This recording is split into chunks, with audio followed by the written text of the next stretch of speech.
Le damos la palabra al doctor Guillermo Arroyolo para hacer la conferencia inaugural y espero que disfrutemos todos mucho. Gracias. ¿De qué voy a hablar hoy? Pues voy a hablar de que hoy somos el futuro de un pasado que fue presente. Lo que quiero decir es que cuando nosotros trabajamos en investigación, al menos desde mi posición, siempre pensamos en la innovación clínica, que es el futuro del presente que fue pasado. Y hoy quiero trasladaros que los retos son mucho más que una idea de un camino, que es la persecución de un sueño, la pasión por cumplirlo y desde luego una realidad que estamos trasladando ya a nuestra sociedad. Decía, de alguna forma, y por resumir esa idea, William Osler en el Montreal Medical Journal en principio del siglo pasado, en 1902, escribía esto: extraer de la naturaleza los secretos que han asombrado a los filósofos de todos los tiempos, trazar hasta sus fuentes las causas de las enfermedades para correlacionar nuestra gran cantidad de conocimiento de manera que estén rápidamente disponibles para la prevención y la cura de las enfermedades. Esas son nuestras ambiciones y esas siguen siendo nuestras ambiciones más de un siglo después. Él hablaba de medicina translacional, de investigación translacional y de innovación clínica, aunque no tenían ese nombre en aquella época.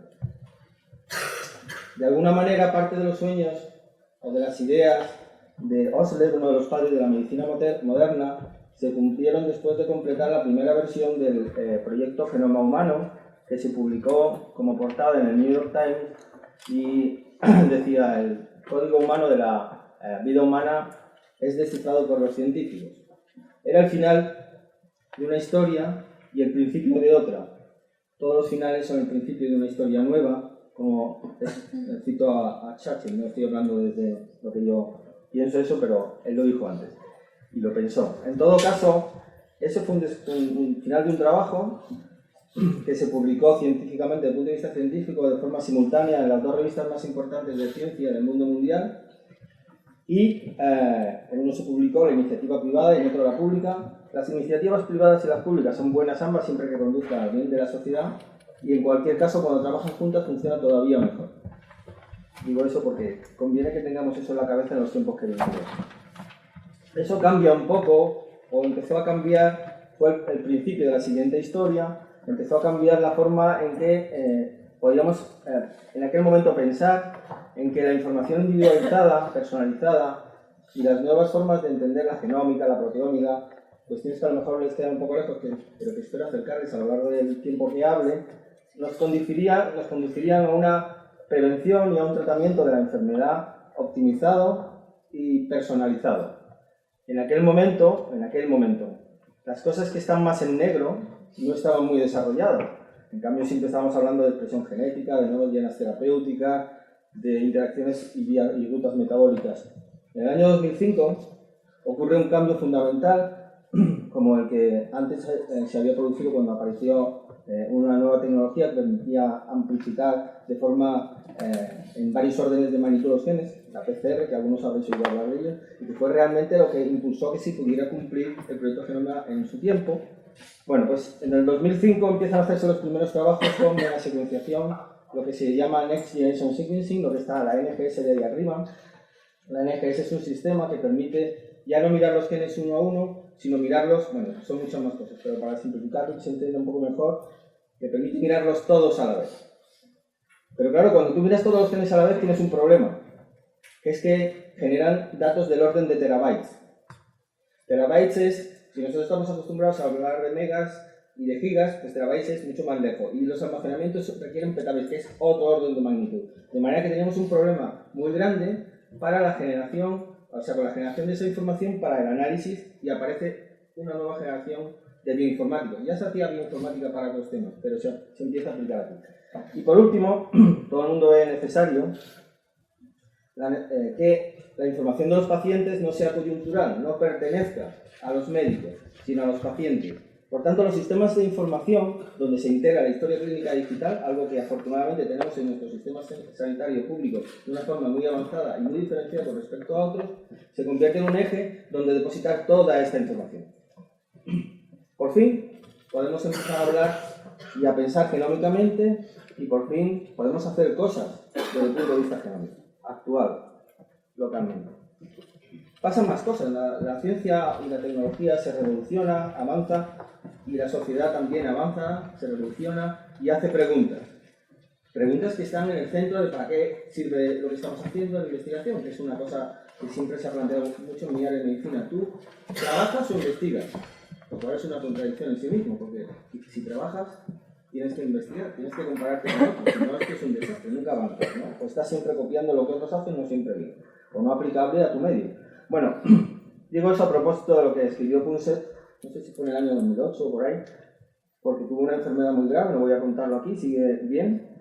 Decía, me parece increíble e injustificable el abismo que existe entre los resultados de las investigaciones y su aplicación cotidiana a los enfermos. Algunos de nosotros ya llevábamos mucho tiempo pensando en que necesitamos acortar o gestionar la información y la investigación en términos de innovación clínica. Para trasladarlo más rápidamente es un concepto relativo. No pensemos que esto son meses, son años, puede ser una década, pero al menos que esté en nuestra cabeza. Pero al mismo tiempo, algunas de esas cosas que se han puesto... Pues es increíble. Y lo he apagado. Es el hospital, lo siento. Al mismo tiempo, también hay cambios sociales muy importantes. El secretario se ha referido a algunos de ellos, que hacen que la presión sobre los sistemas sanitarios haya cambiado drásticamente. ¿Por qué? En los países desarrollados, las expectativas de los ciudadanos, de los usuarios del sistema sanitario, público-privado, fundamentalmente el público, que es el que nos interesa y al que todos tienen acceso, son muy altas. Son extremadamente altas, en términos de calidad, de acceso. Por otra parte, estamos consiguiendo que los enfermos no se mueran de enfermedades de las que se morían hace 30 años, hace 20 años, hace 10 años. Por lo tanto, lo que estamos transformando son nuestros enfermos agudos en enfermos crónicos, lo cual, obviamente, cambia la forma en que empleamos nuestros presupuestos. Nos hacemos mayores, lo cual yo personalmente lo considero una ventaja, porque a mí morirme pronto no me interesa, no sé el resto de la gente que está aquí, pero yo, aunque sea un problema para la gestión sanitaria o para la gestión económica, yo prefiero seguir vivo y además estar bien, preferiblemente, ¿no? Por tanto, hay más personas que necesitan tratamientos crónicos durante más tiempo. Y por último, el caballo de batalla es que nuestros costes de los cuidados médicos, cuidados sanitarios, crecen más rápido, y más en algunas circunstancias y en algunos países, que PIB. Pues hay muchas maneras de afrontar esto. Evidentemente yo voy a hablar de la que a nosotros nos toca, que es que requiere cambios en la forma en que llevamos nuestros cuidados médicos, pero también en la forma en que transformamos el conocimiento y lo transferimos a la práctica clínica, para cambiarla de manera más eficiente. Es decir, que cuando hablamos ya de investigación biomédica, y hablamos de entender la enfermedad, de nuevas terapias, de entender la respuesta al tratamiento o de individualizar el tratamiento, que es de las que estaremos hablando hoy, tenemos que hacer o tener la perspectiva de la innovación clínica. Y yo soy de los que piensan que no podemos tener una estructura secuencial de investigación. Algunos de los que están aquí estarán completamente en desacuerdo conmigo y lo entiendo. Pero yo creo que no podemos generar conocimiento, después usarlo y por último hacer una innovación clínica. Estamos obligados, en los tiempos en que vivimos, por la sociedad, por los medios económicos y por la propia ciencia, y porque trabajamos en medicina, a generar y usar el conocimiento de forma casi simultánea para producir innovación clínica. Y es ahí donde sitúo el trabajo que quiero presentar y donde sitúo los cambios que se están produciendo en los sistemas sanitarios y la investigación desde mi posición, desde mi punto de vista en la investigación clínica que está relacionada y que se tiene que transformar necesariamente en innovación, o tiene que perseguir. La innovación es mucho más que un medicamento, es una forma de trabajar, es una forma de seleccionar pacientes, son nuevas normas de práctica clínica. Y para eso necesitamos algunos elementos que están presentes ya en nuestro sistema y que podemos usar. Uno de ellos es el concepto BESCARE. Es un acrónimo que lo que quiere introducir son ¿dónde hacemos la investigación y la innovación? Preferiblemente en sitios con buena o la mejor práctica clínica, con una mezcla de pacientes adecuada, pacientes hospitales de más complejidad, pero no solamente eso, con capacidad de investigación, con confianza y motivación de los profesionales, con transparencia en su gestión, con infraestructura avanzada, con una gestión diferenciada, más alocada, más situada cerca de los profesionales y con una educación y un entrenamiento permanente en su área clínica, pero también en las áreas de desarrollo y los cambios que se producen. Ahí a lo mejor empezamos a cambiar la gestión del conocimiento. Pero también tenemos que pensar que cuando nosotros trabajamos, cuando hacemos investigación, no importa en lo que trabajemos, tenemos que pensar en que se puede hacer ciencia desde el primer día, en tu trabajo, con equipos adecuados, entendiendo el trabajo en equipo, entendiendo la comunicación y entendiendo la empatía, los pilares básicos para mí de la práctica en medicina, para diseñar y desarrollar nuevos tratamientos. Y también que el mundo cambia. Las vacas saltan por encima del agua hoy ya. Ya solo no hay investigadores de detección de genes y qué bonitos son. Ahora lo que gestiona la investigación y la innovación son los híbridos. Gente capaz de hacer más de una cosa a la vez. Y eso es un cambio fundamental. Es decir, que necesitamos conectar a la gente para producir innovación. Lo que me gusta llamar innovación abierta. Cada uno hace lo que mejor sabe hacer para confluir todos en un propósito final, que es el cambio de la investigación, la traslación y la innovación clínica. Y así llegamos a lo que queremos para la medicina del siglo XXI. Que esencialmente yo de lo que voy a hablar es de donde se está produciendo un cambio extraordinario y muy potente y que podemos trasladar relativamente pronto a los sistemas sanitarios. El concepto de medicina genómica y el concepto de medicina personalizada. Y eso pasa porque hoy somos futuro de un momento que fue presente y que hoy es pasado. Hoy somos presente de un momento que será futuro. Y esa es la forma de entenderlo desde nuestro punto de vista. Y esa medicina personalizada tiene pilares que son relativamente nuevos y que nos obligan necesariamente al concepto de innovación abierta. Los pilares de la medicina personalizada, de la medicina genómica, son, por supuesto, las nuevas tecnologías de mega secuenciación, la bioinformática, que los bioinformáticos no son los que arreglan el ordenador de los médicos. Bueno, de verdad no sé qué hacer con esto. De verdad,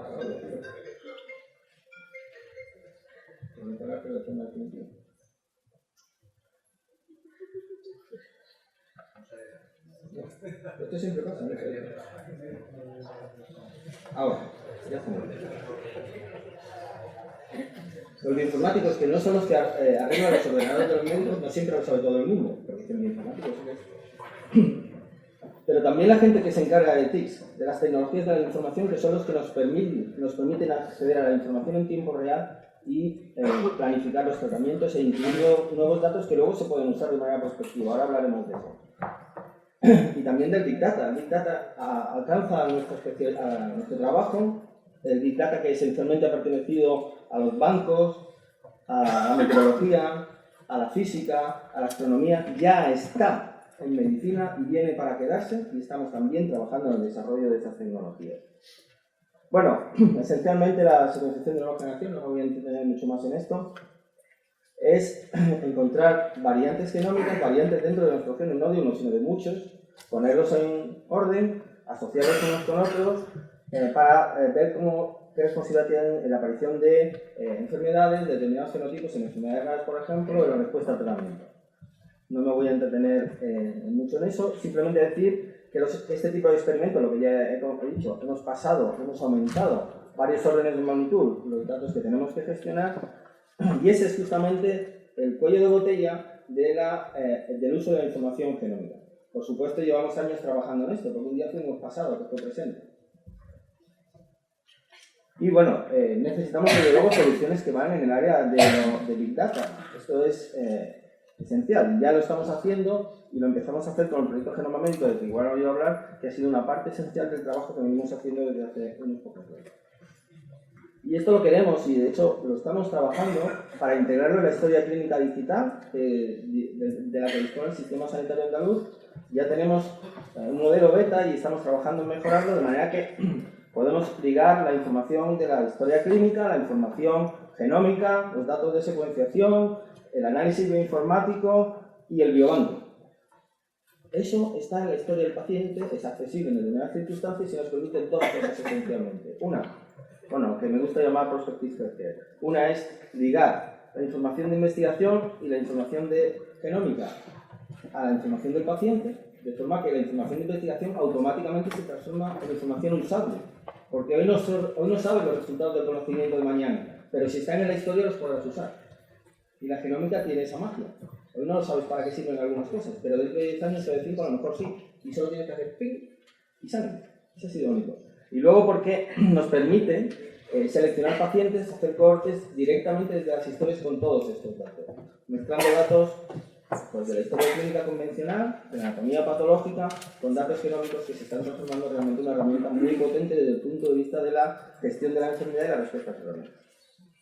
Nosotros llevamos una serie de años trabajando en esto, y llevamos una serie de años trabajando en esto porque en España nos han financiado, bueno, en Europa también, pero quiero señalar la financiación más importante que viene de las estructuras en las que participamos, que son estructuras públicas y privadas, no solamente públicas y privadas, aunque la inversión pública en investigación es relativamente pequeña, existe. Hemos hecho también proyectos con el CEDETI, proyectos con empresas para aplicar nuestros desarrollos y generarlos y poderlos luego traer de vuelta a nuestra historia clínica digital. Y con eso hemos empezado a trabajar en un modelo ya práctico, un modelo que pueda funcionar aunque sea en su versión beta, que nos permite esto que están viendo aquí, que parece un poco complejo pero es relativamente fácil. Unimos los datos del biobanco, unimos los datos de secuenciación, tenemos un motor de búsqueda interna que hace que los datos incluidos se puedan comparar con secuencias dentro y fuera del sistema, dentro porque hay muchos datos públicos que están en internet mediante la medicina computacional y ponemos esos datos en un informe que le llega a la persona que lo ha pedido. Fácil. Pero nosotros antes de hacer todo eso, queríamos también hacer una prueba de concepto. Hemos hecho varias y esta es la última que hemos hecho, la acabamos de publicar en una revista científica. Primero con una aproximación genómica en enfermedades de base genética porque es donde más avanzado está el conocimiento de medicina personalizada, medicina genómica y en estas herramientas. Queríamos hacer una prueba de concepto con las distrofias hereditarias de retina. Las distrofias hereditarias de retina, yo soy ginecólogo, pero trabajo en esto también en investigación, son enfermedades extremadamente complejas desde el punto de vista del origen genético. Ahora explicaré ese concepto, pero nosotros lo que queríamos ver es si el sistema con el que estábamos trabajando tenía los criterios básicos de una aplicación clínica, desde el punto de vista analítico. Es decir, tenía validez analítica y diagnóstica. 2, tenía validez clínica, es decir, era capaz de tener alguna información clínica relevante. Y luego, si lo hacemos, cambia la forma de gestionar a los pacientes. ¿Por qué lo hicimos sobre estas enfermedades? Bueno, porque llevamos un montón de años trabajando, pero porque además son enfermedades muy interesantes desde el punto de vista de enfermedades raras, porque hay algo así como 230 genes relacionados. Para que se haga una idea, el diagnóstico de enfermedades raras es tan importante como que te cambia la vida, saber que tú tienes la enfermedad, te ajustas a tu enfermedad, sabes el diagnóstico que tienes y lo que te pasa, pero en muchos casos permite adaptarse a ese cambio. Y ahora también con los nuevos sistemas de edición genética sobre los que estamos empezando a trabajar y que permitirán un cambio esencial sobre la terapia génica y sus posibilidades, los sistemas CRISP, que no es un anuncio de cereales, ¿sabes cómo se llama el tema?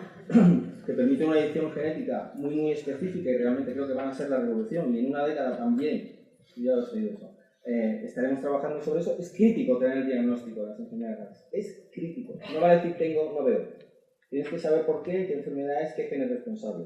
Y luego porque muchas enfermedades de este tipo tienen clínicas que se solapan, o sea, es decir, no sabes qué tiene. Y la única forma de saber qué tiene es conocer el gen responsable. Y hay muchos genes responsables, y por tanto nosotros lo que diseñamos, bueno, hay muchos genes responsables, algunos los hemos descubierto en nuestro grupo, pero algunos son extremadamente grandes. Lo que nosotros descubrimos, que se llama AID, es un gen, casi el quinto gen más grande del día. Claro, analizar un gen de ese tamaño lleva un tiempo tremendo. Total, que volvimos al inicio de las cosas para intentar que esto fuera un sistema más rápido y más específico. Pero también pensamos desde el punto de vista de a quién estamos estudiando. Esto lo hemos aprendido a través del proyecto Genoma Médico. Los cambios poblacionales, los cambios en Andalucía, y si me apuran en España, son distintos de los que hay en el Reino Unido, son distintos de los que hay en Suecia, y esa variación hace que los diagnósticos no sean adecuados o ajustables si no ajustas eso a la población. Por lo tanto, lo que nosotros hicimos fue hacer un diseño basado en nuestros resultados de muchos años de genes analizados, en los que incluimos los genes que hasta fecha hemos encontrado en nuestra población. Añadimos algunas cosas más, que son un poco más técnicas, genes Deepintronic. El tamaño era relativamente adecuado y usamos una máquina de nueva generación, de las más pequeñas, que es un MySec de Intel. Y estas son las regiones que cubrimos. Estos son los diagnósticos más frecuentes. No me quiero entretener, pero prácticamente abarcaba todo. Y estas son las familias que incluimos para la prueba de concepto en el estudio, una corte de 208 individuos de 32 familias, teniendo en cuenta que nosotros ya habíamos utilizado técnicas diagnósticas de diversas clases para intentar encontrar el diagnóstico en estas familias. Lo que pasa es que algunos diagnósticos en estas familias te cuestan años de buscar genes, porque la secuenciación gen a gen es extremadamente laboriosa. Lo que cambia ahora es que miramos todos los genes a ver, quiero explicar eso. Nosotros hemos hecho microarrays comerciales, hemos hecho microarrays propios, hemos hecho secuenciación de exoma completo en los últimos tiempos. Bueno, no quiero entretenerme. Diseñamos un pipeline para la secuenciación. No me voy a entretener mucho porque esto sonará chino o japonés, pero la mayoría de vosotros tampoco tienen mucho interés. Estaba diseñado para poder meter las variantes que nos aparecían, sobre todo con otros sistemas, también darles un filtrado de calidad, es decir, que lo que estamos viendo era realmente lo que tendríamos que ver, un modo de priorización en función de las características clínicas, es decir, por qué estas variantes sí y estas variantes no, y luego una comparación con nuestro propio sistema MGP que hemos trabajado durante años y que nos da una información de filtrado muy relevante. Este es el flujo de trabajo, que es un flujo de trabajo convencional en megasecuenciación, aplicado a secuenciación dirigida, que es lo que estamos haciendo aquí. Por supuesto, como estamos haciendo una prueba de concepto para su aplicación clínica, miramos la calidad de la secuenciación. La cobertura significa cuántas veces el sistema lee el mismo gen o el mismo cambio. De manera que cuando tiene mucha cobertura quiere decir que si lo lee 290 veces es que está allí. No sé si me explico, porque lo ha leído 290 veces. ¿Vale? Es como un plan, está, 290 veces. ¿Vale? El porcentaje de cobertura era entre 290 veces, que es lo que llamamos 290 por, y 834 veces. De manera que la calidad de la secuenciación era muy alta. Hace apenas, cuando empezamos con esto, hace apenas 7 años, cuando teníamos cobertura de 5 por, aplaudíamos. Ahora, claro, eso para una aplicación clínica, como que no. El porcentaje de bases cubiertas al 100% es altísimo, ¿vale? Al 100 por, que es una calidad de lectura muy buena, y la cobertura media es de 400 veces, es decir, que cada base de todos los genes que estábamos leyendo, cada nucleótido, cada parte pequeña de un gen, de un exón de un gen, se leía una media de 408 veces. Es decir, estaba allí 408 veces. Y luego viene la parte del análisis. Porque claro, te salen variantes, bueno, esto es una secuenciación dirigida y hay menos, por eso algunos que se relacionan con esto dan solo 590, sí, solo 590 porque es un filtrado específico. Pero lo que interesa aquí quizá es, una vez que haces el filtrado por calidad, que es todo eso que he explicado, es lo que cambia cuando hacemos el filtrado con nuestra base de datos de población fenotipada, de controles sanos normales, que es el proyecto MGP que hicimos a partir del año 2008-2009 aquí, en Cartuja, financiado por la Consejería y con proyectos FED y proyectos europeos, y también por la empresa privada, con Rosa. Bien, la diferencia es un orden de magnitud, pasamos de 553 variantes a 63. Ten en cuenta que lo que estamos buscando es una variante responsable de la enfermedad, solo puede haber una, no puede haber 63. Luego, en fin, que con nuestro sistema al final podemos llegar relativamente fácil a un diagnóstico de un cambio responsable de una enfermedad. Eso es una aproximación genómica a un diagnóstico genético. Esto se hace en 24-48 horas. Un espacio de años lo hemos transformado en un espacio de horas. Y desde luego una de las claves fue el trabajo que hicimos, el proyecto Genoménico, sus resultados que los publicamos y se utilizan ahora en España como un sistema de filtrado por prácticamente toda la gente que trabaja en el país. Y para que veáis un poco, no sé si se entenderá mucho, la diferencia entre un sistema de filtrado, esto los que trabajan a lo mejor más en este área lo entenderán, que no sea propio, y un sistema de cribado que sea propio. MGP es el sistema propio, es el proyecto Genoma Médico, y MinGenoma es el sistema universal que todo el mundo utiliza para filtrar. Bien, la diferencia es que cuando nosotros, por ejemplo, una enfermedad dominante, esto está publicado, utilizamos un familiar, una sola persona, la diferencia en el número de variantes que encontramos varía, solo con MGP, entre 2500 y 500. Con 2, entre 1000 y 167, y así sucesivamente. Es decir, que con un sistema propio de filtrado nuestra capacidad de encontrar dentro del sistema y rápidamente la variante responsable tiene una capacidad tremenda. Bueno, validamos el sistema, teníamos controles internos positivos, incluyendo no solamente cambios de la secuencia, sino pérdidas de secuencia. Resolvimos 22 familias que no teníamos resueltas.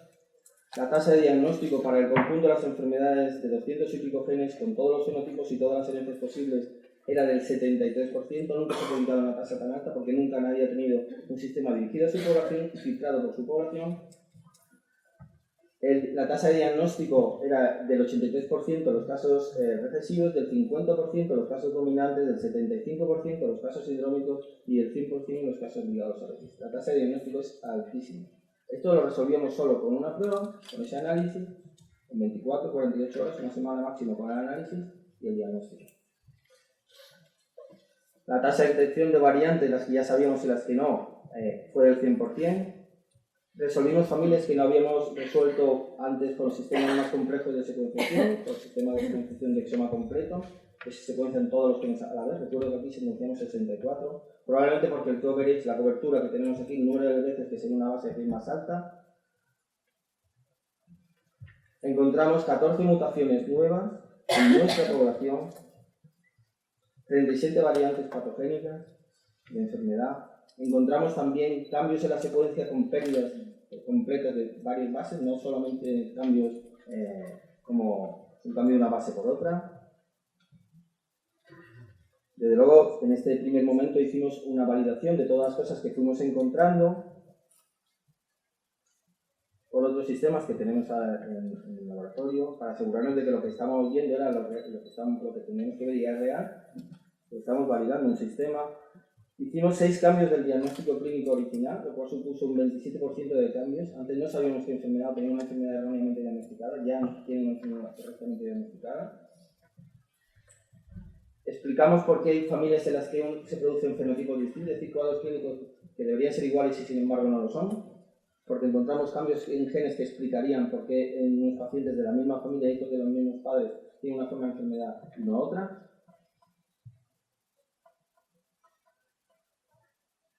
En resumen, resolvimos casos que previamente, incluso por whole exome sequencing, o sea, por el sistema de análisis de exoma completo no habíamos detectado. Nuestro sistema fue capaz de detectar variantes en regiones repetitivas que son especialmente difíciles de gestionar desde el punto de vista de la mera secuenciación y hacían innecesaria la validación por secuenciación sample, eso lo sabemos después de hacerlo. Es decir, que es un sistema rápido. En menos de una semana tenemos resultados para muchas familias que antes necesitaban años o no tenían diagnóstico y es fiable. Con un rendimiento diagnóstico del 73%. Lo cual quiere decir que sí, efectivamente, superó la prueba de concepto, tenían validez y analítica y diagnóstica, tenían validez clínica y tenían utilidad clínica. Como conclusión, y para ir cerrando este rato, decir, bueno, que para nosotros ha sido un modelo ideal para la optimización de este sistema, con estos datos que hemos comentado hasta ahora, que la aplicación, por no leerlo todo, lo más relevante, que la aplicación de paneles específicos para una población permite obtener una tasa de diagnóstico elevado, muy elevado, sin aumentar el coste, palabra crítica, que el filtrado local es decir, utilizar tu propia población estudiada, fenotipada y estudiada, es una cuestión crítica. Eso lo sabía todo el mundo, pero nosotros lo dijimos en el año 2008. Y bueno, que todavía tenemos que hacer algunas cosas más para terminar de resolver esta familia. 2. Esto lo hemos metido en nuestro sistema de una forma beta. Y esto es perfectamente posible, tener un algoritmo que permita unir el diagnóstico clínico, la megasecuenciación, el análisis bioinformático, el almacenamiento de los datos, el biobanco y el manejo de información sobre. Lo hemos hecho porque nos han financiado, porque algún día nuestro futuro fue presente. Y también hemos trasladado conocimiento, hemos publicado, pero no nos hemos limitado a publicar en megasecuenciación.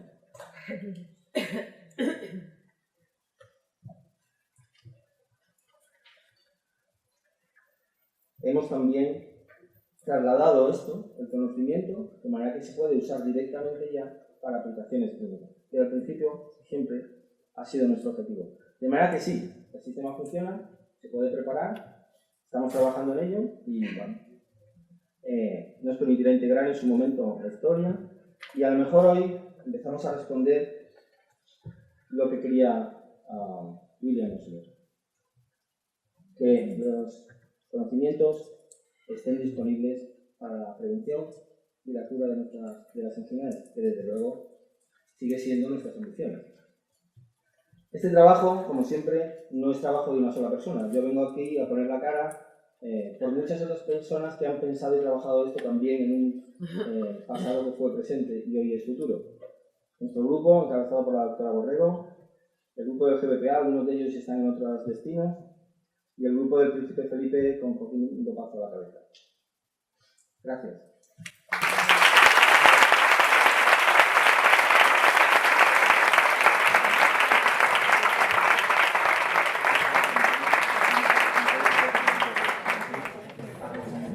Decía que muchas gracias, doctor Antiñolo, primero por haber aceptado la invitación a participar en esta jornada y como se tiene que ir antes de que termine la jornada, pues si os parece abrimos un turno de preguntas. Antes nos hemos comentado en la presentación que el doctor Antiñolo es jefe del Servicio de Genética, Reproducción y Medicina Fetal del Virgen del Rocío. Si tenéis alguna pregunta para el doctor Antiñolo, ahora es el momento.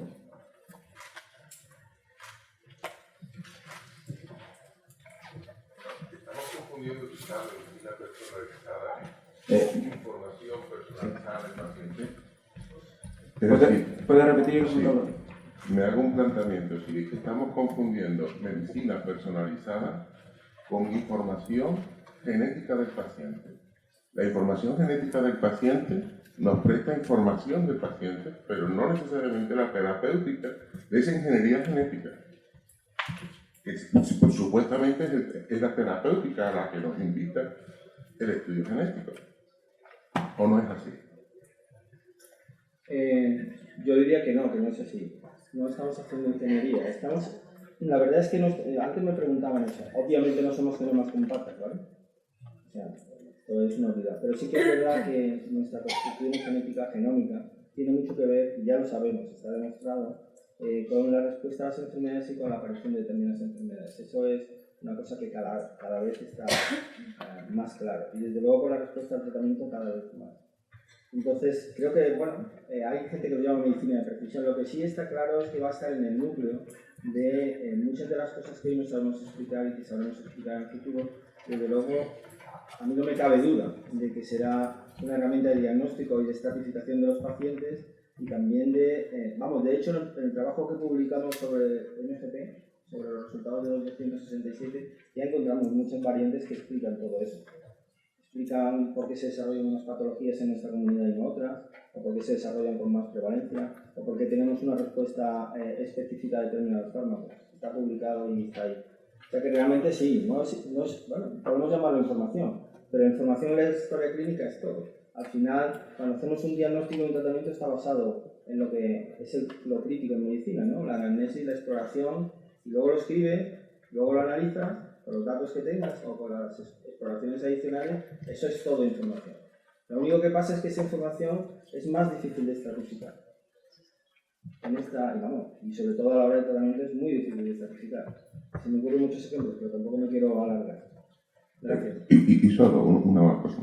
En el ámbito de las enfermedades, entre la diferencia de las enfermedades de causa ambientales y genéticas, ¿qué proporcionalidad estima usted? Es decir, ¿qué repercusión genética tienen las patologías generales de las enfermedades? ¿Es el 17%? No daría un número. Supongo que hablamos de patologías prevalentes, ¿no? Yo creo que hay una más que probable, demostrada susceptibilidad. Todavía tenemos que entender, porque no es monogénica, no es binogénica, sino de varios. Estos sistemas nos permiten juntar toda la información para disponer de toda la información, porque las rutas metabólicas, por ejemplo, se reajustan dentro de ellas y no siempre producen, tú esperas el fallo de un gen, se reajusta con otro y al final te falla un tercero. Esto es lo que estamos comprendiendo ahora. Pero, desde luego, vuelvo a decir lo mismo, no somos genes compactos. Es decir, también somos productos de dónde vivimos, de lo que comemos, de la vida que hacemos, Y también lo decía antes que me han preguntado, ¿y esto cambiará la medicina? Y digo, hombre, mientras no cambien los seres humanos es difícil, porque ya sabemos hace millones de años, vamos, una forma de hablar, que fumar provoca cáncer y la gente sigue fumando muchísimo. Es decir, que no siempre el descubrir por qué se producen las enfermedades hace un cambio social. De hecho, ahora estamos viendo un repunte entre la población más joven del uso del tabaco. Es decir, que esto también todo el mundo lo sabe. Vamos, nadie. Un número de personas, pero relativamente poco. Muchas gracias y felicitarle por su trabajo y su presentación. ¿Alguna pregunta más para el doctor Antiñolo? Guillermo, muchísimas gracias. Gracias a vosotros.